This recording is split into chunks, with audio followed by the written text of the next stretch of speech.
just a little bit on that side. Perfect. Okay. Let's work.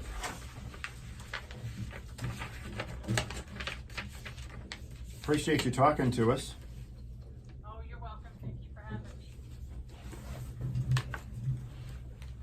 me. I was talking to Ed, and he said he'd be back out again next week. Yeah, he had left for, I guess, an emergency or something. Yeah, I think he's out of town. So I'm gonna talk a little bit about that. We'll bring that up too. But he doesn't want his name Right into the to be microphone. used.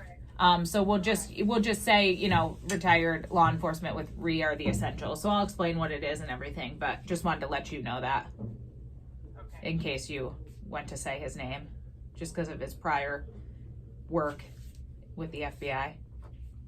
Yeah. Just a couple more minutes out here. Roy's just getting us set up.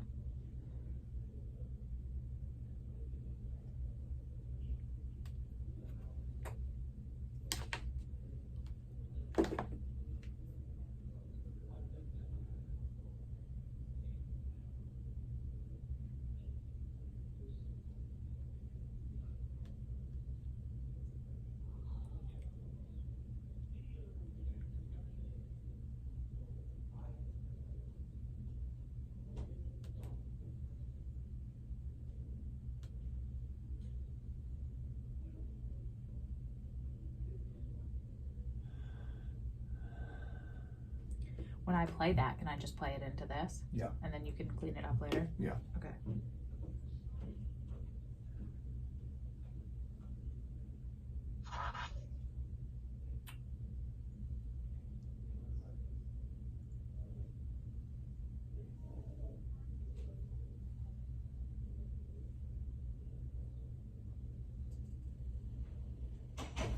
So the way Roy and I do it is we start off before we bring our guest in and just kind of set things up. Okay. Now, generally, it's always just the two of us here in the studio. But, Right. So since you're on camera, I will bring you in Okay. as well. And before we get into the particulars, you can just talk about how this case is a mystery. Yep. And, you know, it doesn't look like they're getting anything accomplished. Like, Right. Where do things stand? Yeah. And law enforcement doesn't even want to comment, right? Right. Well, they don't Yeah. want to. Yeah. No, not really. Kanitha, was 28 when she went missing, right? Yes. Okay. I just wanted to make So, sure. Kanitha, what's going to happen is Roy and Georgia and I are going to get things started, and we'll talk for a couple of minutes, and then we'll bring you in Okay. as soon as Roy gets in here. He's just making sure, double checking that everything's recording correctly. It's funny, the pandemic, we got all these new tools to use, and then we rely on them, and then Yeah. sometimes they don't work for us. Yeah, I know. Have you had people reaching out since that story aired? Do you think that maybe helped drum up some tips? No. No. Sorry. Yeah. No, it's okay. I just was curious if maybe somebody saw something. I know you guys staged the car, so I thought maybe that might have helped. Yeah, no, it didn't. Yeah, they went back out and staged the Yeah. car since there were no pictures because they didn't treat it as a crime scene initially. So they wanted to make sure, get it fresh in people's minds. Here's You Roy. might Here have to he do is. a lot of the editing. There seems to be a delay, but I think it's just Zoom this time around. All right. Okay. All right, if you're ready, Roy. We are. All right, if you're ready, We're we'll rolling. roll. We're rolling. We're good. Hi, this is Rick Elmhorst along with Roy DeJesus, and this time our Spectrum News colleague Georgia Roman for this special edition of To the Point Already. Roy and Georgia were doing a podcast about a young lady named Kaya Taylor. She disappeared on February 6, 2020, under some, let's just say, very unusual circumstances.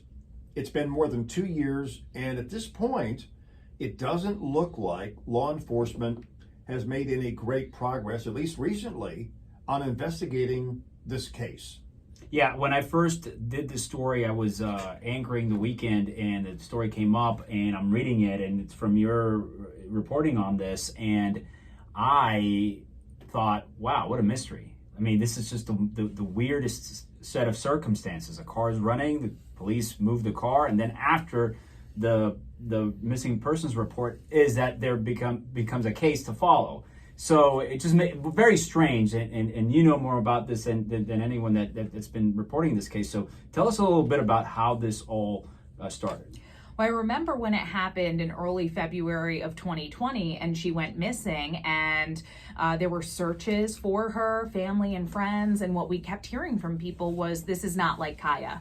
Kaya would not just walk away from her life. And so that's something that sticks out, right, when we have these missing persons cases. So it was covered throughout the weeks, and then the pandemic happened. And we started talking a lot about COVID-19 and then the shutdown. So then this case, we really didn't hear much about it. So she went missing. Her car was found in Plant City, and she hasn't been heard from since. Joining us now to talk about it is her mother, Kenetha Taylor. Kenetha, thanks so much for joining us on To the Point Already.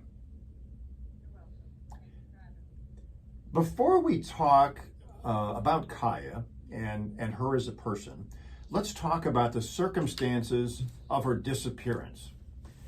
When did you first figure out, hey, we've got a problem here, nobody's heard from my daughter, what is going on?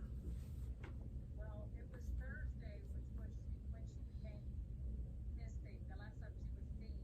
So I had been calling her several times trying to get a hold of her. However, not getting through to her and not hearing from her for a couple of days wasn't too suspicious until her best friend was looking for her car and wound up finding it. And then I knew something was wrong at that point. When you say she was looking for her car, how did this friend, and what was the friend's name, how did she even know where to go look? Well, the friend's name is Tiffany, and Kaya was kind of sleeping on her couch as well as the boyfriend. And Tiffany had not seen or heard from her, which is very unusual for her because they usually speak every day or she sees her every day. So she had already got confused about not hearing from her. And the reason she went looking for her car was she was riding around trying to locate that boyfriend, and he's the one that actually told her where the car was. Where was the car found, and who found the car? Tiffany actually found the car for us on the night of Sunday, which I believe was the night going into February 5th. And I had looked at the car and bring it back home because I thought maybe something mechanically was wrong with it, but it wasn't. And not knowing that it was a suspicious thing, I didn't know about the car running or anything. I didn't know about that until the next day when we called the sheriff's department to make a missing person report. Where exactly was the car found by? On North Trapnell Road, or not, it's West Trapnell Road, in Plant City, which is not even a quarter mile from where her boyfriend was staying. Now, I've heard reports that her boyfriend was the last one to see her alive, and maybe the boyfriend's friend, the boyfriend was staying with a friend. How do we know that he is the last person to see her? I hear reports that maybe she had dropped him off at this friend's home. How do we know that's true? Yes, as far as I know, that's what when he's dealing with the sheriff's department, and there were other witnesses, like the friend's parents saw her drive away from there. Okay. So he and maybe the parents are the last one to see her alive before her car is found. Now, the boyfriend found the car a quarter of a mile away, and who did he call? It was this friend that he called to say, hey, Kaya's car was found by these railroad tracks? Yes. Yes. Later on, we learned that I believe a Plant City police officer had actually come by several days prior to that and found the car with it running, Kaya's purse inside. I maybe I'm just naive, but it seems like if I'm a police officer and I find a car running and a woman's purse inside and she's nowhere to be found, okay, that's a little suspicious. Were her tags run? Was there any attempt to try to contact her or family to say what's going on here? No, that was not the case. The thing, Just left. and Kanitha, it was left in a place that someone actually called 911. It was blocking part of the traffic and it was over the railroad tracks. Yes, that's correct. So I reached out to the Hillsborough County Sheriff's Office and asked about the situation with this car. I also, when I shared Kaya's story on Spectrum Bay News 9 back in February, asked them for an interview. They denied that request. But when I asked about the car running, I asked, why was the decision made to move the car and leave it there rather than process the scene? This is what the Hillsborough County Sheriff's Office told me. At the time the car was located, there was no missing person report, which would have flagged law enforcement to do more. Upon determining the significance of the vehicle, detectives acted quickly to complete a full forensic processing of the vehicle. But what I think is important for people to understand is that was on February 6th. That vehicle was not located until the 9th. So evidence was not collected from that vehicle for days. And now, did they collect the evidence before you drove it home? No. They didn't take the car into forensics until the 10th. I don't know. It's maybe strange. maybe You have a we're- running car and you just move it out of the way because it's already blocking traffic. That's already something that is not safe because there's cars that have to go through this right of way. So you just put it on the side. There's a lot of questions there. I just want to be clear here. Was it a Plant City police officer who originally found the car, or was it Hillsborough Sheriff? Who moved the car in the first place away from the tracks?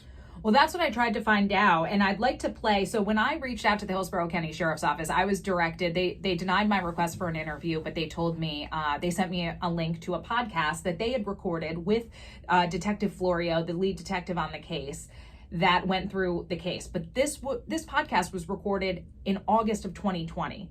Months after. And almost 2 years ago, a year and a half ago. I want to play the part where Detective Florio talks about the car, because this is, I think, the most important piece of evidence that we have. So I'm going to play that. This is Detective Florio with the Hillsborough County Sheriff's Office.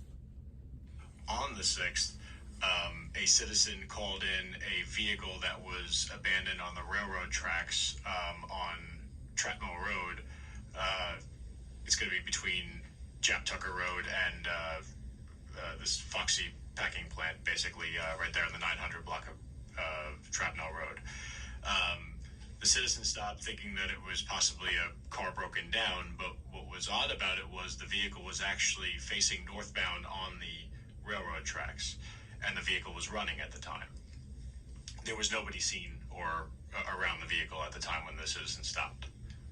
The Sheriff's Office and the Plant City Police Department responded to the scene, and obviously the fact that a vehicle is obstructing railroad tracks, it's an active CSX line, the decision was made by the officer and the deputy to move the vehicle off the tracks, and they secured it on the side of the road. As we look, Okay, so This How- unknown is how- a nightmare. how is it that maybe there's a good explanation. I don't know, but I don't understand how you immediately don't go into finding the owner of a car, and if her purse was inside, seems like a pretty easy job. Or a good lead, right? Yeah. You have a running car with a person side, ID, run a tag. You can ask that person, why did you leave your car running on the side of the road on the railroad tracks? When did you or someone call in a missing persons report? On the 10th. Once we found the car, we knew something was wrong, so the sheriff's department told us to call in on the 10th to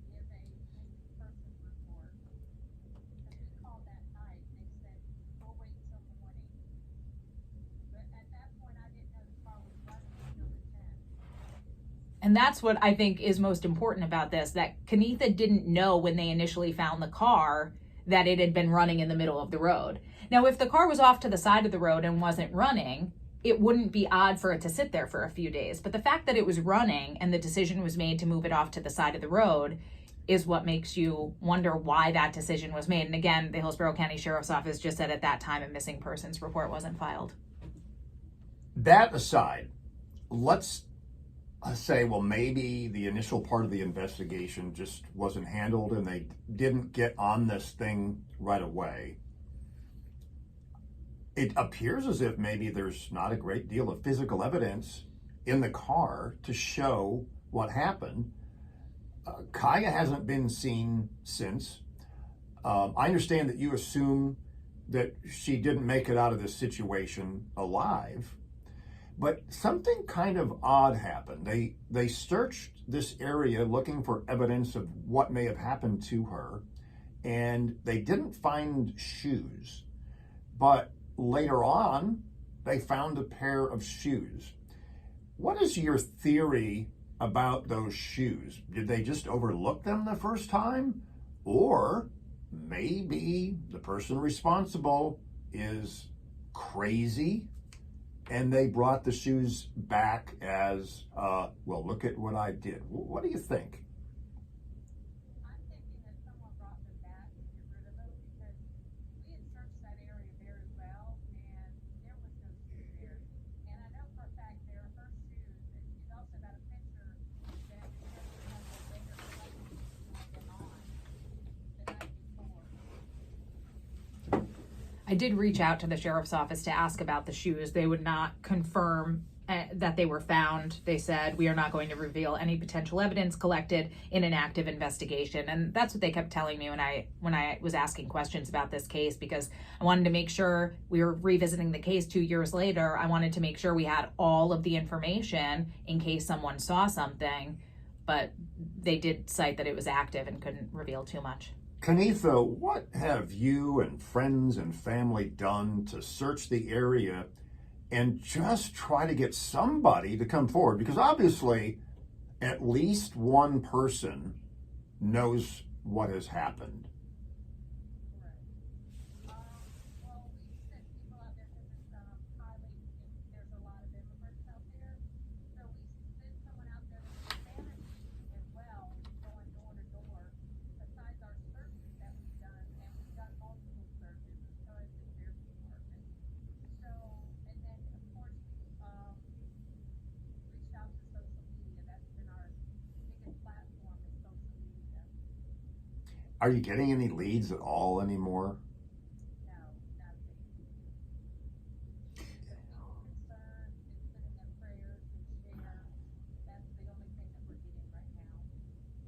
Kenitha, almost 2 years now, how do you feel?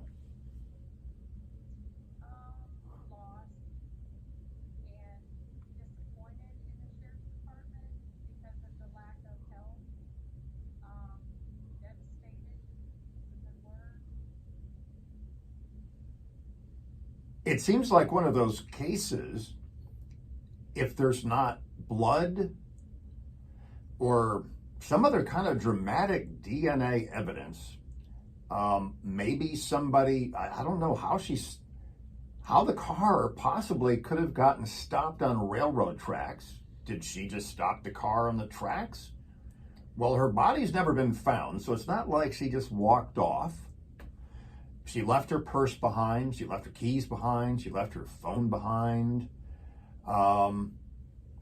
What do you think happened to her? Do you have any theories? I feel like because there was drugs and domestic violence in the relationship with that boyfriend, that possibly something could have happened to him with them, and it's just been a cover-up. It's a cover-up. But that's the only theory that I have. I don't know if the car was staged or did she get taken from that spot. Those are two different ideas that we've had. So That's about the only thing I can come up with. maybe that spot was just a ruse. It was left on, yeah. Uh, It's a really busy intersection too. We went out there to gather some video of the spot. Kenitha and her family put up a big sign that has Kaya's picture on it to let people know that they were offering a $10,000 reward. It's a busy intersection. If there was some kind of scuffle there, I would imagine someone would have seen it because the car was left there in the evening. Right, Kenitha? So where are we now? Outside of what we know, right? We know how the car was picked up. You did the reporting on the 2-year anniversary on this. What has happened? And I know I'm bringing this up because we recently had the Gabby Petito case, which captured the whole nation, and it also it put a spotlight on cases that have not gotten the attention. So what happened? What's happening now? What can you tell us from some of the reporting you've been doing on this? So there is a group of retired law enforcement and retired military veterans, and they formed a group. It's called We Are the Essentials, and they are trying to work on these cases of missing people. When Gabby Petito went missing, there was so much attention around that case, and this group of retired law enforcement veterans, they just decided, you know what, we have to try to get involved in some of these other local cases. There are people missing locally, and so they're called We Are the Essentials, and they've actually been out there doing searches again to try to see, is there something that was left? I know it's been 2 years, but Kenitha, I'm sure you're still holding on to hope that they might find something. What are they telling you? What have they told you, and what they're looking at? They find clothes and they ask if they're hers, and 9 times out of 10, it looks like nothing she would wear. So there's really nothing other than I know they spoke to several people and tried to, keep the puzzle together, but they've not come up with anything yet. what would you want people that are listening to this podcast to know about your daughter? She was a loving person, and she met no stranger. I would wish that someone would take us out of our misery and at least tell us what happened to her, where's she at, just have some mercy on us. There is somebody, or there are multiple people who they know what happened. When people commit a murder, almost every time they tell someone, it's part of human nature. They can't help themselves. They end up confessing.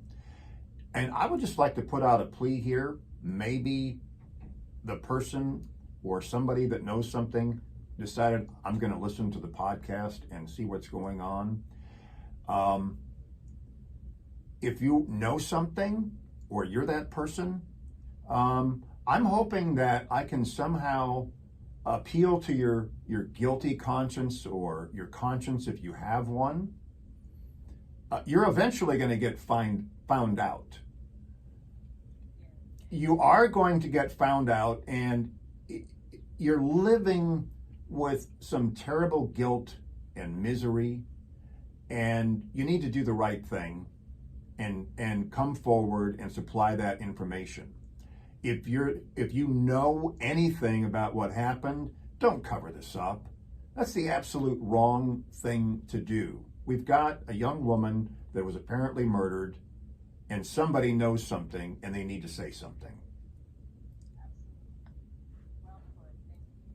And I'd like to add, if doing the right thing isn't enough, Kenitha's family is offering a $10,000 reward. Crime Stoppers is offering a $5,000 reward. So in total, there's a $15,000 reward for information here. I went to Kenitha's home.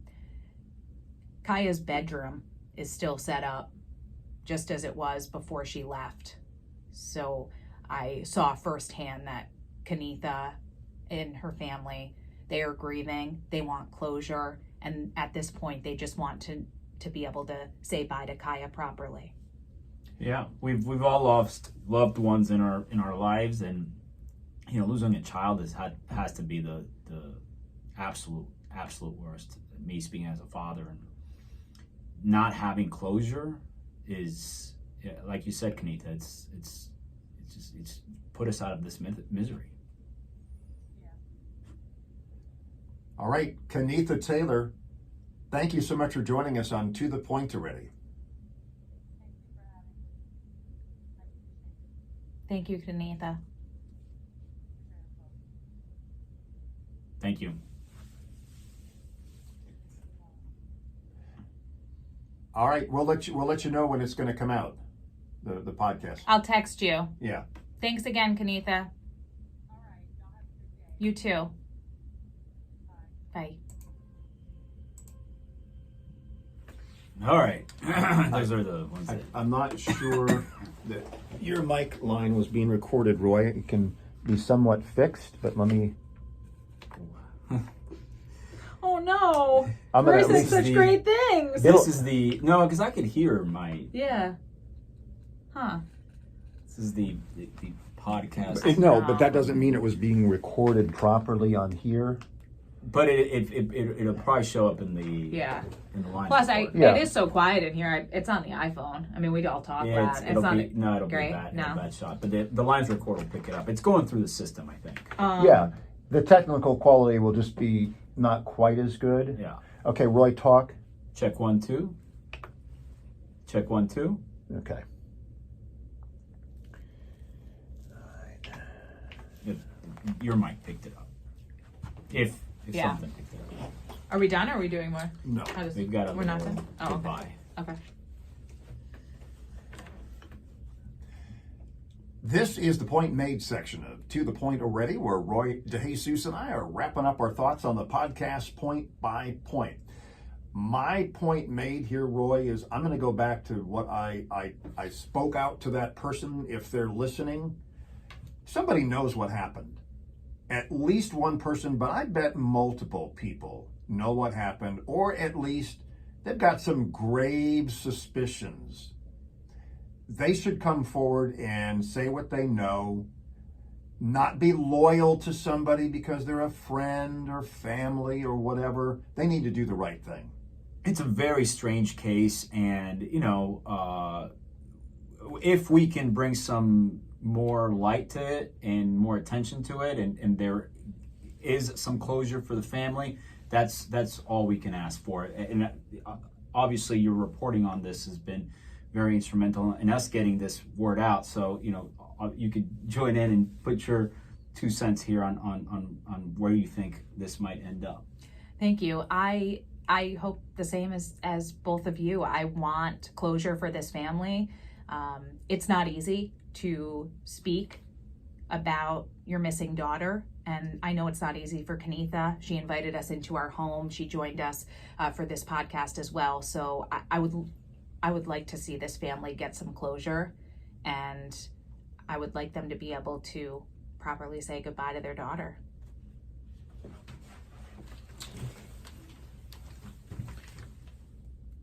All right.